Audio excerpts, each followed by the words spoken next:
We are learning more about the pedestrian who was struck and killed during rush hour in KCK yesterday. The victim was an Alzheimer's patient who was wearing a GPS device that alerted his wife he wasn't where he was supposed to be.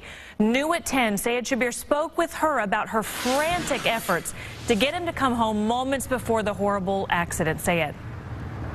Krista, John Brewer was trying to cross the 18th Street Expressway bridge yesterday when he was hit by a car. His wife, Sharon, was using that GPS tracking device to try and catch up with him. She called him several times, pleading with him to turn around, but John kept going.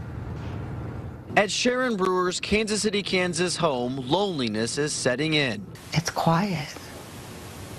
He's not here doing what he's walking through and doing things with me. Yesterday, her husband, John Brewer, was hit and killed on the 18th Street Expressway bridge.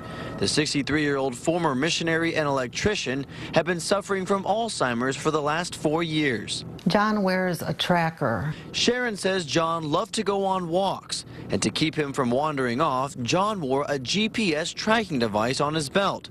Sharon had set up a square block boundary around their home, and if John went outside of that blue square, she would receive an email and then immediately call John's cell phone. I called him and told him go back home, and mostly he'll say, oh yeah, I'm headed back. But yesterday, John didn't listen. As I was tracking him, he went on 34th and then Wood End. Sharon watched as her husband walked more than a mile away. As she and her friends tried to catch up, she called him several times. I said, head back this way where we live, and he just said he's going across the river. I said, John, we don't live there.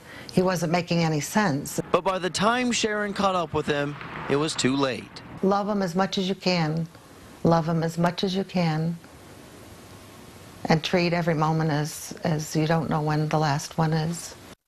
Now, I want to share with you what Sharon told me as to what happened right after this accident. She went up to the man who was driving the car that hit and killed her husband, and she went up to him, wiped his tears, and gave him a hug and said she wasn't mad at him. She blames the Alzheimer's and says she's relying on her faith tonight to get her through this trying time.